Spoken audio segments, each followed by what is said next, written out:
Welcome to Pomegranate Health, a podcast about the culture of medicine. I'm Mick Cavazzini for the Royal Australasian College of Physicians. There are two themes that pop up in the media on a weekly basis now. The first is the inability of our health systems to keep up with the demands of a growing population that has ever more complex care needs. The second is the rising sophistication of artificial intelligence. As well as the chatbots and graphical generators making sensational headlines, AI-assisted healthcare is also reaching maturity in many applications. If implemented right, this could allow health systems to do more with less, and, importantly, protect personnel from becoming overstretched and burnt out. Machines have been developed that can predict delays in the waiting room and help triage patients. Others can help rationalise design of drug molecules and vaccines. And there are chatbots that in trial settings have provided highly rated communication to patients and mental health consumers. But for the purposes of today's podcast, we're going to focus on examples of artificial intelligence that brush up against your responsibilities as a clinician. Machines that can recognise pathology from diagnostic images and ECGs, and others that can assist in prognosis. In the next episodes, we'll look at how to integrate AI smoothly into the flow of clinical decision-making, and what role natural language processors might have in practice. Also, critically, what are the questions that regulators and lawyers should be asking of this new technology? Of course, when we use the term artificial intelligence in this conversation, we don't mean self-aware AIs that will take your job before taking over the world. We're really talking about a subcategory known as machine learning, statistical models that recognise patterns in data and help solve specific problems. These models aren't programmed with a long list of explicit rules, but instead they learn the requirements of the task through exposure to a training environment. Depending on the quality of that training, AI tools can develop more nuance than medical practitioners, or otherwise end up amplifying human biases. We'll come back to that later, but let's start with the fundamentals. There are three flavours of machine learning. The first are classifier models that answer diagnostic yes or no questions like, is the lesion on this scan a cancer or not? Second, there are regression models, suited to perform risk estimation, such as 30-day outcomes of patients admitted with PE. Both regression and classifier models undergo what's known as supervised learning. They're told explicitly what a case looks like during the training phase. That's in contrast to the third category of machine learning, which doesn't need human supervision to sort the data. To guide me through all this, I spoke with Professor Ian Scott in Brisbane. He has a great review in the Internal Medicine journal titled Demystifying Machine Learning, a primer for physicians. Please excuse the poor recording we got over the online chat.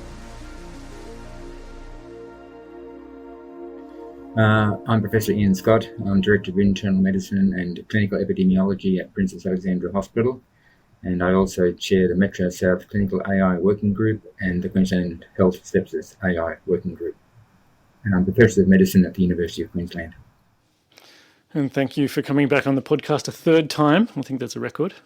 First, I want to skim over some of the background concepts. So, at the risk of oversimplifying, data problems come in different shapes and it takes different statistical models to address them. Unsupervised models, by definition, don't require training, but they're good at sorting data sets into clusters. That's correct. So just to give one example, and I think I pinched this from one of your lectures, from a 2019 paper in JAMA authored by researchers in Pittsburgh. They had electronic medical records of over 60,000 patients who had developed sepsis in hospital. Yep. They filtered the data down to 29 patient variables, including demographics, vital signs, markers of inflammation. And the learning machine then turned away to find that the patient data clustered around four broad subphenotypes of sepsis. Patients with renal dysfunction were distinct from those with inflammation and pulmonary dysfunction, and separate again from those with liver dysfunction. And the biggest group was made up of those with lowest administration of a vasopressor. Very briefly, what is this k-means clustering model doing that more classical multivariate statistics might not be able to handle? Essentially, what they're trying to do is that they're taking all these variables and they're trying to then group patients according to some commonalities, common characteristics. So they have, there's minimal variation between the patients within the cluster. Mm-hmm. All right, so the actual mean distance between individuals in the cluster is very small, but the distance between the clusters is maximal, is made to be as large as possible. So you really try to separate them out as newly identified groups. A multivariate analysis doesn't really allow you to do that. Okay, it's just multivariate analysis in many respects is just trying to average or predict a risk in a whole group of patients, taking into account various other covariates or other influences on that particular outcome. So it doesn't actually it doesn't allow you to cluster. It just simply allows you to predict a risk amongst a group of individuals.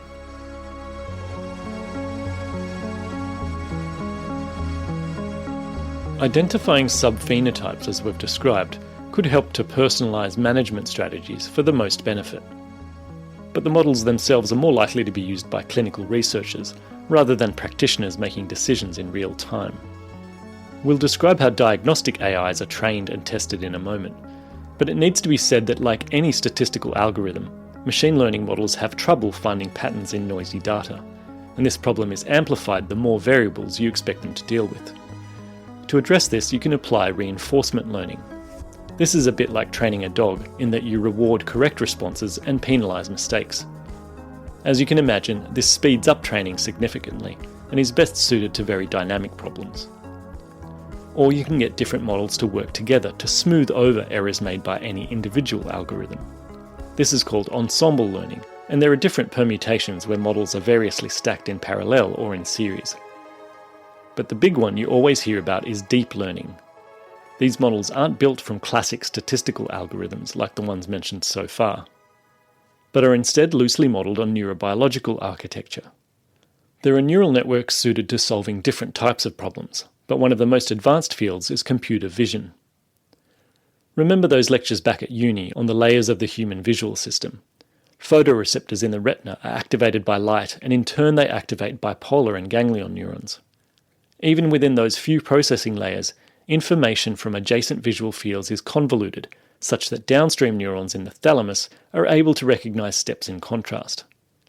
As you progress through the cortical association areas, that information is convoluted further, leading to neurons that can recognise edges, then primitive shapes, and finally, objects, hands, and unique faces. The brain's visual system is made up of a few 100 million neurons connected by hundreds of billions of synapses. By contrast, Google's leading computer vision model only has around 25 million connections, known as parameters, organised into 42 layers. Just like the brain's synapses, each of these parameters gets strengthened or weakened depending on its contribution to meaningful neural output. This particular model, known as Inception version 3, is not the biggest example of a convolutional neural network, but it's a good compromise when it comes to accuracy and processing speed. Just as human vision gets tuned up in the 6-month critical period at the start of an infant's life, the Inception model is pre-trained on over 1 million images. This gives it a basic visual grammar before it then undergoes more focused training by researchers. Convolutional neural networks, or CNNs, have been variously trained to spot cancers from thyroid ultrasounds, chest CTs, and mammograms. One of the first tools registered with the TGA helps with early diagnosis of various retinal diseases. Echocardiograms, ECGs, and endoscopic images are also amenable to computer-aided classification. But for the next walkthrough, I've picked a Nature paper from 2017. The team from Stanford University trained the Inception model to classify skin lesions by exposing it to almost 130,000 images. They say this was a training set 2 orders of magnitude bigger than had ever been used for this purpose. I asked Ian Scott why this was significant, but also what the steps of filtering, cleaning, and labelling the training data are all about. Well, I think when it comes to deep learning, and that's what that application is, then the more complex the model, then the more images that you need for training, okay? I mean, that's the general rule. There's some changes there in more recent times, but basically, the more complex the model, then the more data you need. Mm-hmm. And any model, whether it be unsupervised or supervised, really is dependent on the data that's fed into it, okay? So garbage in equals garbage out. So if you're putting in wrong data, incomplete data, faulty data, noisy data that's not cleaned and not properly, entered, that's going to, interfere with the model. As a result, what in terms of filtering and cleaning, what that's about is taking out stuff that's going to make the model more inaccurate. In other words, if you've got, say, badly photographed images or smudgy images, or there's a lot of sheen on the image, or it's sort of orientated wrongly, it's got the wrong angle to it, etc. okay, then the programmers, the data scientists, will try to remove those images because they're just going to cause noise. Slows the learning down. Yeah. Slows the learning. Okay, so what you want is good quality images.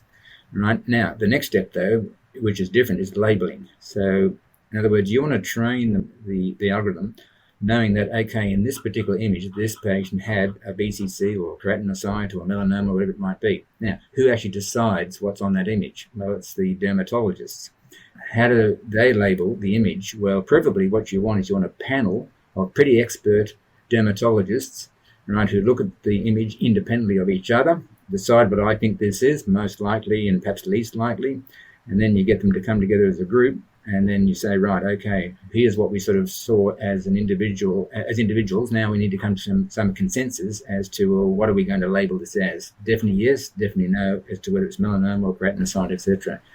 And that's the effort and time-consuming part, because you need to then get a panel of clinicians together to actually do that labeling. Mm.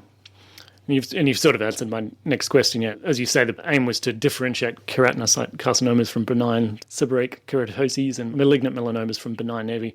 But are they only choosing black and white cases, or borderline cases are included too? Is there a degree of clinical subjectivity in the labeling, or do you want them to be as black and white as possible? Well, we try to get them as black and white as possible. Mm. There's always going to be a certain degree of subjectivity here. But at the same time, I think we need to realize, well, we can't just rely on the algorithm giving perfect images where there's 100% consensus of all dermatologists that this is definitely a melanoma or something else. Having said that, though, I mean, you don't want a lot of disagreement either. That's not going to help either. So you want some sort of in-between.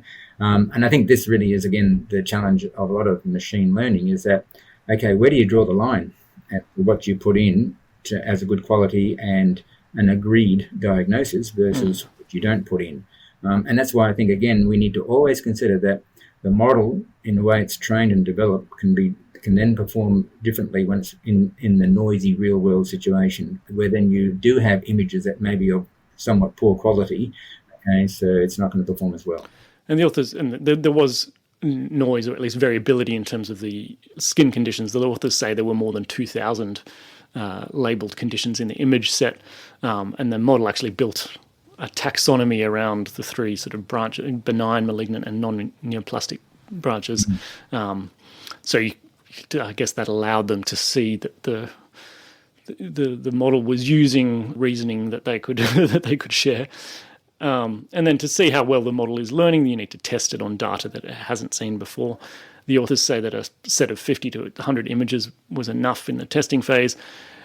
If the model isn't quite performing as accurately as you'd hope, do you just keep exposing it to more data, or do you intervene to give the model more guidance in its learning? Well, a bit of both. I mean, what you're doing there is you're saying, righto, well, where's the model disagreeing, or where's the model prone to error? So are there particular image types, or are there particular types of lesions where it's getting it more consistently wrong? So in which case then you feed it more examples of those, so it then can try to learn its errors, or so to speak, and then improve over time.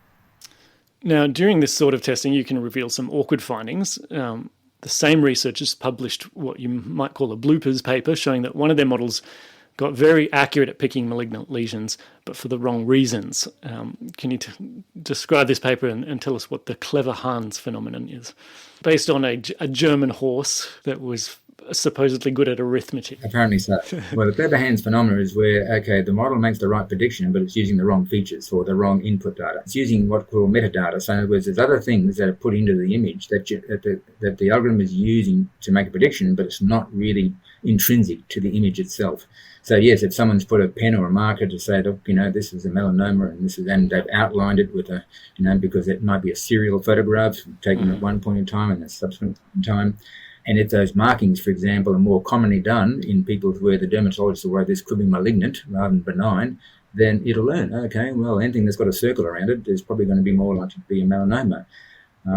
So you need to make sure that those artifacts then are totally removed, and it's just looking at the raw image. Yeah, pen marks and I think rulers was another one that, and there was a similar paper where an AI that had learnt to diagnose pneumothorax from chest X-rays was latching onto the presence of chest drains as a predictor of disease. Those authors call this hidden stratification. That's right, and it's a well-recognised problem. One of the the classic examples was when Google's inception was in its early stages. It was trained to distinguish pictures of dogs and wolves, but when it misclassified a husky dog, the researchers realised that it was thrown off by the presence of snow, which was found a lot in images of wolves. These are true associations, but they're obviously not meaningful. That's right. How do you prevent the machine from making such mistakes? You just try and clean the images up, or clean the training set up more. That's right. Yeah, you need to diversify the training set so it doesn't include all those wolves with snow in the background. So again, it'll learn and associate according to what it sees most frequently. It's just a simple correlation with the frequency of a certain background. So you just need to make sure that, the training data set contains a diversity of image, in this case, image backgrounds. One of the promises of machine-driven classification is that it would cut out the biases of the human diagnostician. But ironically, human biases can actually be crystallized and amplified if the models aren't trained on a diverse data set.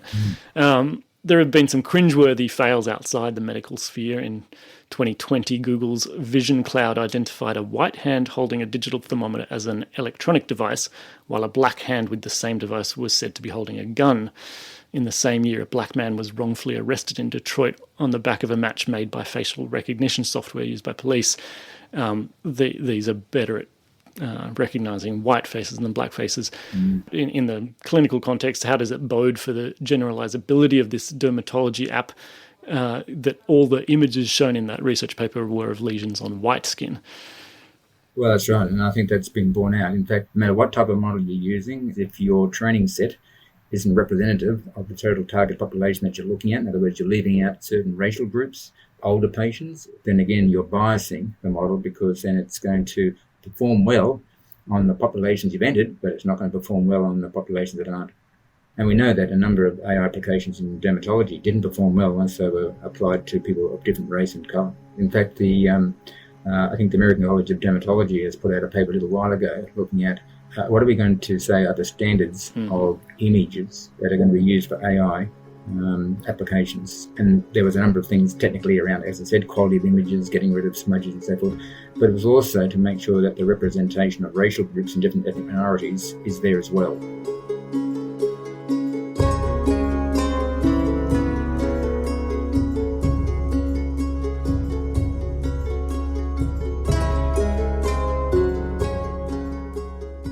Eventually, you get to a point where you want to validate your model's performance in comparison to human diagnosticians. In this example, it was conducted using over 100 images from each disease classification, diagnoses that had been corroborated through biopsy. 21 board-certified dermatologists were presented with the same image set and asked whether each lesion could be safely left or should be investigated further. The machine performed as well as the best dermatologists. Sensitivity and specificity were both over 90%, and the area under the ROC curve came to 0.94. You can go back to episode 70 to learn how a receiver-operator characteristic curve is plotted. But all you need to know now is that the area under the curve is a simple metric for the discriminating power of a test. An area of 0.94 is pretty impressive, but results from in silico validation don't necessarily translate to real-world settings. For a start, you want to make sure that the computer vision model can handle images from different sources. For example, there were differences in performance when dermoscopic images alone were used. Now imagine you're talking about AIs to analyse MRI scans, which might come from machines with different magnets and different detectors that greatly affect the image characteristics. And there's a big difference between performance in an experimental setting with no consequences and clinical utility in real time. As we'll hear in the next episode, that really depends on where the AI fits into the decision sequence and how its output is presented to the clinician.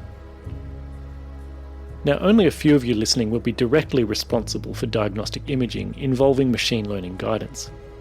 But pretty much every specialty has a handful of go-to clinical decision aids used for risk assessment and prognosis. So what advantages can AI bring to these statistical problems? Classical decision aids are usually very simple algorithms. For example, the CHADS-2 for estimating stroke risk in patients with atrial fibrillation only has 5 entries, and these are all yes or no answers that can be scored by hand.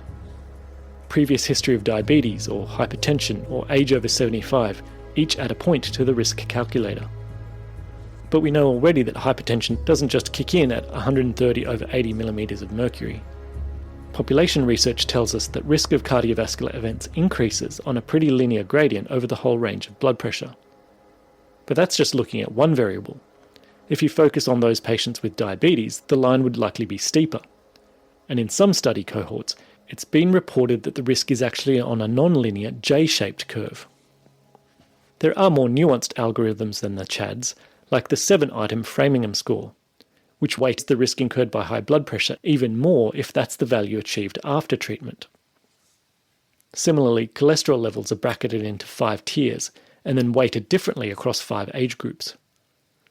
More modern derivations like the Reynolds score, the Q-risk-3, and the American College of Cardiology risk calculator estimate in much the same way the 10-year likelihood of a major cardiovascular event. But they all have the same limitation.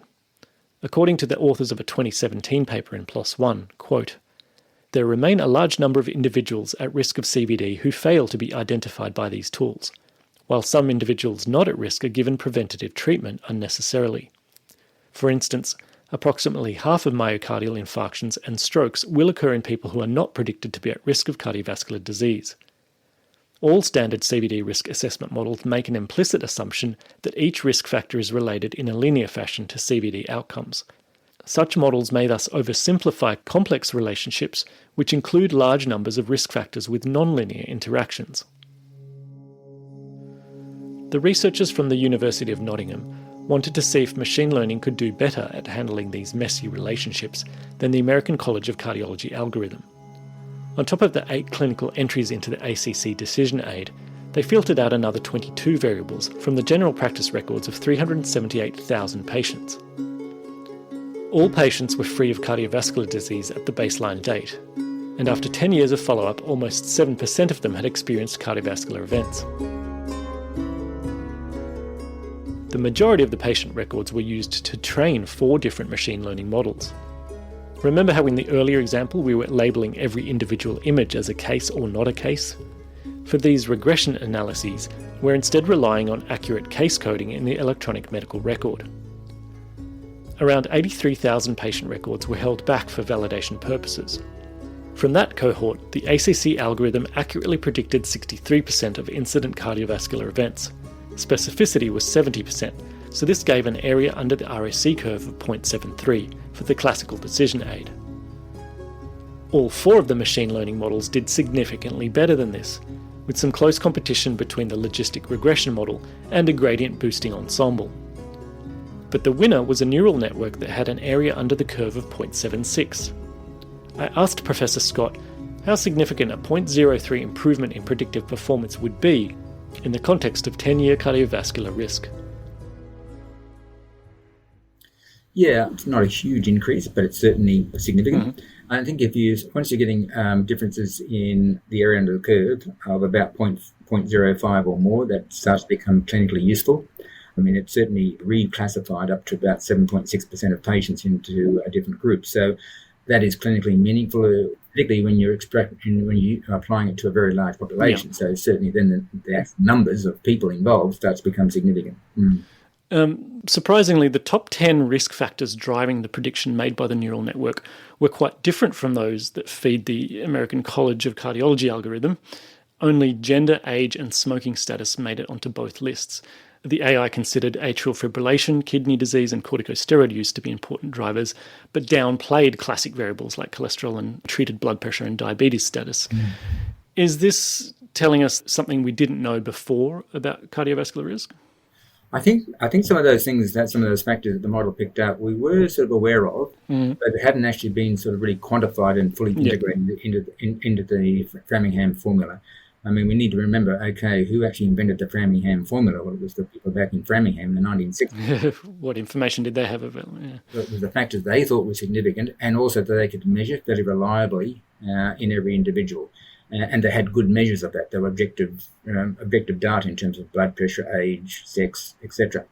Okay, the benefit of machine learning is that it can take a large number of variables. You can develop regression models up to a certain number of input variables, and after that it starts to become very murky. Yeah. Machine learning, I think the benefit of that is that it can take a whole lot of features, a whole lot of different variables, right, and try to work out, okay, what effect are each of these having on the outcome of interest. So I wasn't necessarily that surprised when it picked up these things because, yes, we know about, for example, chronic kidney disease. Well, we know that chronic kidney disease is a risk factor for cardiovascular disease. Just didn't know how much. That's right. What kills people with CKD? It's cardiovascular disease. Similarly, socioeconomic status. Well, that's a proxy for lots of other things, i.e. less exercise, poor dieting, obesity, and just poor preventive health. So again, that's not necessarily that surprising, but okay, yes. It just emphasizes, and I think this is the usefulness, that is an important factor that we as a society need to think about. So we can talk about statins and other things and lowering cholesterol, but if you're from a poor socioeconomic group, or if, for example, you're from a First Nations group, because that's another group that has a very poor cardiovascular history, and more so than you'd predict just based on the Framingham risk factors. So there's obviously a genetic and racial component there in terms of your vulnerability to cardiovascular disease. The model just simply is bringing this out. Well, the neural network was the only one of the four models or five models that brought up ethnicity, socioeconomic status, and severe mental illness as predictors of CVD. In fact, these three factors made the top five drivers. The authors didn't know what to make of that, but they acknowledge that one danger of feeding too many variables into the model is it can lead to overfitting and, quote, implausible results. What does this mean, and how would you tell if it was implausible? I think that what happens with overfitting is that once you then apply it to another data set, particularly an external validation set, you're now applying it to a population of patients that are distant in time or geography, and that the algorithm hasn't been exposed to before. And that's when you find, okay, this model is overfitting because it's now giving us quite erroneous results. I think the other thing is there's always got to be a bit of a clinical reality check. In other words, if any algorithm is starting to identify factors that we feel are very counterintuitive, that doesn't make any sense whatsoever. There's no biological mechanism we can think of why that should account for, then again, we would have to let's have another look at this and just see whether it's overfitting things that really have absolutely no clinical predictive value at all. The authors were quite pleased with the results, and they say that by contrast, a more rational approach, such as, in the past, people have tried to incorporate scores for C-reactive protein into their algorithms, which yielded a negligible improvement in the predictive power of those. So would it be fair to say that machine learning is so powerful because it's agnostic to a priori hypotheses? Yes, that's right. It is, and you're right. It's not driven by any hypothesis, and that's why, in that basis, machine learning algorithms can't necessarily detect spurious results either. It's not. It has no reasoning power. It just simply learns pattern. In a webinar that you and Stanford Professor Jonathan Chen gave, he said that an AI trained on unfiltered medical data might well tell you that patients who had a visit from a palliative care physician are more likely to die. It's a true association, of course, but not a useful one. Models don't always perform as well as you hoped for. One study published in JAMA Cardiology was trying to improve on prediction of 30-day readmissions in patients admitted with heart failure, but none of the 6 models they trained up did any better than the classical decision aids. The authors suggested that the standard regression models they were using may have been stumped by nonlinear relationships in the data. So they were all using standard statistical models, but if they'd taken the neural network used in the previous paper we were describing, could that potentially have handled the nonlinearity in this data set? Well, good chance it may have, I guess. That deals with nonlinear high-dimensional data. So I think that is the benefit of it. But it's just that, again, it needs a little more data to then be able to give you a correct model. So it comes down to, well, to what extent were the authors limited by how much data they had available to them. Interesting. So, because it starts out to be less specific than the classic statistical models, it takes a bit longer, a bit more training to get good at what you want it to do. See, I mean, with the standard regression model, you can say, right, well, I've got so many variables I'm going to put into the model, and I have so many outcome events, and I have a certain population. Now, we can work out, well, to develop a model that is going to be statistically robust from an accuracy point of view, these are the numbers of cases that I'm going to have to put in. These are the numbers of patients I need to involve. No one really has worked out exactly what a sample size is for deep learning. And although people have tried, and there are some provisional guidance, but, is 10,000 or 20,000 or 30,000? Or, I mean, how big a set do you need? People just go on a rule of thumb, well, the more complex the model, the more data I probably should have. But exactly how much data I need, well, that's a bit of an open question. And to give one final example from a 2016 paper in the Journal of Academic Emergency Medicine, risk stratification for patients admitted with sepsis is important for triage and allocation of resources. And decision aids like the MEDS, the REMS, and the CURB-65 were shown to perform with area under the curve measures between 0.71 and 0.73. But a simple machine learning model trained on over 500 clinical variables had an AUC of 0.86.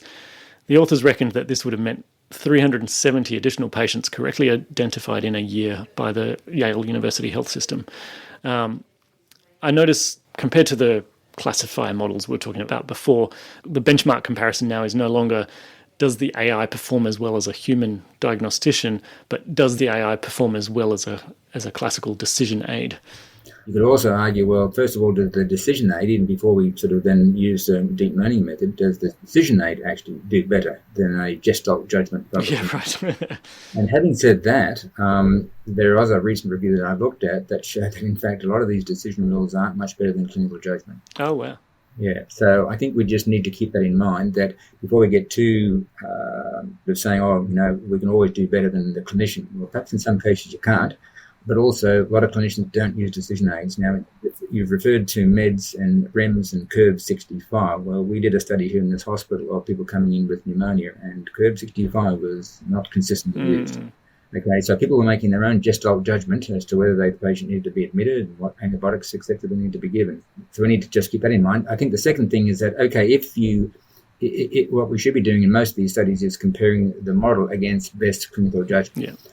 But that comparison has to be, though, and again, in a real-world setting. And a lot of the studies that have sort of compared clinicians with the model really haven't done that in a rigorous sense, knowing how people actually gather data and process it. Interesting what you say about the decision aids. Could it be said that they're so oversimplified that they're actually considering fewer variables than the clinician even can do just with their intuition? That's right, exactly. So if that model was then integrated, say, into electronic medical record, and then could, give an output on the screen to the clinician saying, well, this is the risk of mortality in this patient, and we have this degree of confidence in it, okay, then clinicians wouldn't ignore it. I think they'd certainly take that into their judgment. They necessarily wouldn't rely on it exclusively, but it would certainly inform their decision-making. I think that's where we ultimately want to get to, but we've got to actually do the proper clinical studies to show clinician plus tool is better than clinician alone. Mm-hmm. Last point, an interesting observation from these researchers was that models like this can always be retrained on the EMR data from specific populations that they're serving in different places, or they can even adapt to demographic changes over time. They say, but by contrast, traditional guidelines often take years to be updated by the slow-turning cogs of professional consensus. Do you agree with that? Yes, I think we know that guidelines in the past sometimes have been too generic. So. And in the guideline group that I'm working with now to revise the acute coronary syndrome guidelines, we're very much aware that we need to qualify these recommendations according to perhaps geography, according to particular racial groups, in particular First Nations people, for example, women also, who in the past who really were not recognised as having acute myocardial infarction because they present in a different way. So yes, it's as we go through, we find more and more that there's a bit that we didn't know about or account for, so we have to fine-tune everything. And perhaps if we train these models on local populations and make sure that they're well and truly calibrated, then that may be more useful than a more generic guideline, which is trying to cover a much larger and diverse population.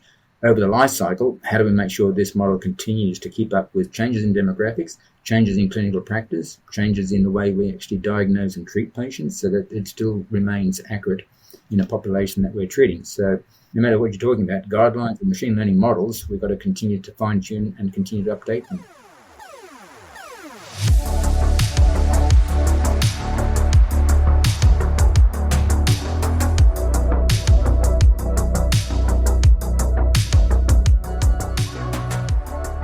Many thanks to Ian Scott for guiding me through this tricky material. You can read up on it in more detail in his article Demystifying Machine Learning, a Primer for Physicians, or another useful explainer in the BMJ titled Clinician Checklist for Assessing Suitability of Machine Learning Applications in Healthcare. I'll be speaking with Professor Scott's co-author on that in the next episode. As Professor Enrico Corriera says, very few AI decision aids make it out of the lab and fit in with the ergonomics of the clinical workflow. And as we'll hear in the third episode, regulators and courts are still getting their heads around this technology. You can find plenty more articles and webinars at our website, racp.edu.au/podcast. Click on the episode link and you'll also find a complete transcript with every academic citation embedded into it. I've also linked to some other recent additions to the RACP online learning platform, such as the Decoding CPD e-learning course and a Medflix video called CPD Simplified. These should answer most of your questions about the MyCPD framework, built on performance review, outcome measurement, and educational activities like listening to podcasts. I also want to give a plug to the RACP online community. Every member of the college already has a user profile, and you can log in from your computer or smartphone. Just search for RACP The Rock in your app store. It's basically a networking platform for physicians, where you can search for members by location or by specialty, and find mentors or mentees. There are threads open to all members, and others restricted by specialty groups. I think it would be a great place to start a journal club, to carry on the themes of discussion from Pomegranate Health. But The Rock is entirely member-driven, so it's up to you to get the ball rolling. You can send feedback and ideas for future stories directly to me via the address podcast@racp.edu.au. I don't do this alone, however.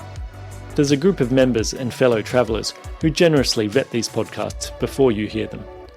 I've credited them all by name at the podcast website, as well as the musical artists who composed the great tunes you've heard, all licensed from Epidemic Sound. This podcast was produced by the Warders of the Gadigal people of the Eora Nation. I pay respect to their storytellers who came long before me. I'm Mick Cavazzini. Thanks so much for listening.